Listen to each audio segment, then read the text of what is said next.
KF-21은 노후 전투기들 상당수를 대체하기 위해서 국내에서 자체 개발한 4.5세대 전투기입니다. 4.5세대라고 하지만 기본 어떤 전투기 형태는 스텔스 개념을 도입하는 등 4.5세대로서는 상당히 앞서 있는 그런 디자인의 전투기이기도 하죠. 얼마 전 반가운 소식이 전해졌습니다. 우리 하늘을 지킬 KF-21 1호기가 사천에서 최초로 모습을 드러냈습니다. 이제 곧 힘차게 날아오를 보라매의 진행 상황을 살펴보기 전에 구독, 좋아요, 알림 설정을 아주 꾹 눌러주시면 100만 구독자까지 보라매처럼 힘차게 날아오릅니다.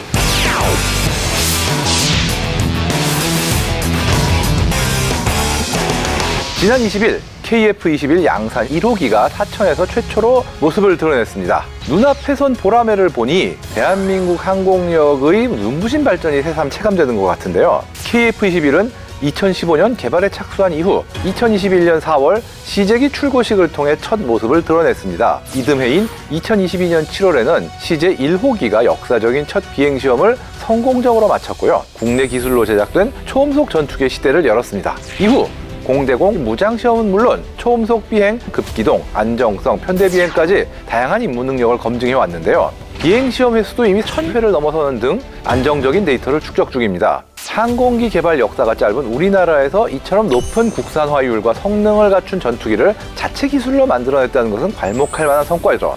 지금 보시는 이 양산 1호기를 시작으로 내년부터는 공군의 정식 인도가 이루어질 예정입니다. 현재까지도 KF-21의 테스트는 순조롭게 진행되고 있는데요. 가장 최근에는 야간 공중급유 시험을 성공적으로 마쳤습니다. 공중급유기 보유국이 점점 늘어나는 추세임을 고려한다면 이 기록은 장기적인 수출 전망에서도 매우 긍정적인데요. 자국 보유 공중급유기가 있다는 게 이런 때에도 꽤 요긴하게 작용되는 듯합니다. 본격적인 양산이 시작되면 블록 1에는 공대공 능력만 탑재되고 공대지 능력은 블록 2부터 활용됩니다.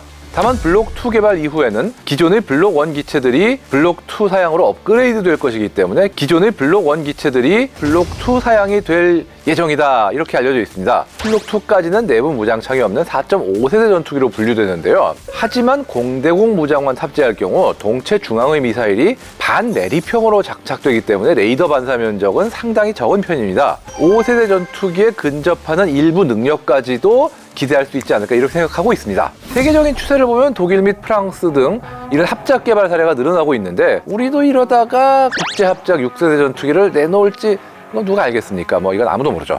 현재까지 KF-21은 인도네시아에 약 48대가 수출될 예정이지만 상황에 따라 변동 가능성도 있긴 합니다. 이외에도 아랍에미리트, 필리핀, 태국 등 여러 국가에서 관심을 보이고 있는 것으로 알려졌는데요. 이제 막 양산에 시동을 거는 단계인 만큼 조금은 여유 있게 가능성을 지켜보는 것도 좋을 듯합니다. 한편 최근에는 KF-21의 미래에 영향을 줄 수 있는 또 다른 변수가 등장했습니다. 바로 인도와 파키스탄 간의 공중전 상황인데요. 인도 공군은 4.5세대기 중엔 최신이라 할 수 있는 라팔을 최정예 전력으로 운영하고 있었는데 최근 이 라팔이 파키스탄 공군에 의해 격추됐다는 주장이 제기된 것. 격추한 전투기는 중국산 J-10C로 추정되며 PL-15E 장거리 공대공 미사일과 조합된 형태였는데요. 전투기와 미사일도 모두 A사를 장착한 상황이고 특히 PL-15E의 사거리가 약 145km로 굉장히 긴 편입니다. 이 사례는 4.5세대 전투기가 A사 레이더와 장거리 공대공 미사일을 갖춘 그런 상대에게는 취약할 수도 있음을 보여주는데요. 생각하기에 따라서는 라팔과 같은 4.5세대인 KF-21의 생존성 역시 괜찮을까 의문시될 부분이기도 하지만 반대로 KF-21도 A사 레이더를 탑재했고 또 미국을 제외하면 공대공 미사일로는 서방 세계 최대의 사거리를 자랑하는 영국의 미티어를 탑재했지 않습니까? 오히려 이번 사태를 계기로 KF-21의 공대공 능력이 어느 정도는 주목받을 수 있는 이런 상황이죠.